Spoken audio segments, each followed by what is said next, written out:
నెల్లూరు నగర నియోజకవర్గంలో ఎస్ఐఆర్ ప్రక్రియపైన అధికార ప్రతిపక్షాల మధ్య మాటల యుద్ధం కొనసాగుతుంది. పారదర్శకంగా జరగడం లేదంటూ మంత్రి నారాయణపైన వైసీపీ జిల్లా అధ్యక్షుడు కాకని గోవర్ధన్ రెడ్డి, చంద్రశేఖర్ రెడ్డి ఆరోపణలు చేశారు. ఈ ఆరోపణలకు నెల్లూరు నగర మున్సిపల్ కార్పొరేషన్ డిప్యూటీ మేయర్ రూప్ కుమార్ యాదవ్ కౌంటర్ ఇచ్చారు. ఎస్ఐఆర్ ప్రక్రియపైన వైసీపీ అనవసర ఆరోపణలు చేస్తుందని విమర్శించారు.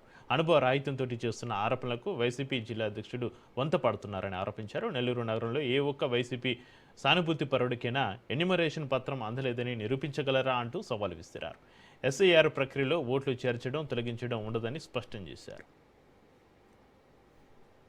మీరు పాపం చంద్రశేఖర్ రెడ్డి గారు వచ్చి మీకు ఏమి చెప్తే అది నిజం అనుకోని, చంద్రశేఖర్ రెడ్డి చెప్పేది వాస్తవాలని అనుకోని ఆయన చెప్పిందల్లా ఆయన్ని పక్కన కూర్చోబెట్టుకొని మీడియా ముందు మాట్లాడుతూ ఉన్నారు.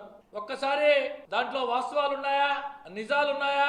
ఒక జిల్లా పార్టీ అధ్యక్షుడిగా, ప్రతిపక్ష పార్టీ అధ్యక్షుడిగా నేను ఇది మీడియా ముందు మాట్లాడొచ్చా లేదా అని తెలుసుకొని మాట్లాడమని చెప్పి కాకాని గోవర్ధన్ రెడ్డి గారికి ఈ సందర్భంగా తెలియజేస్తున్నా. ఇకపోతే చంద్రశేఖర్ రెడ్డి గారు, నేను అనేక సందర్భాల్లో చెప్పా, పాపం చంద్రశేఖర్ రెడ్డి గారికి రాజకీయ అనుభవం తక్కువ అని మరొకసారి నిరూపితమైంది.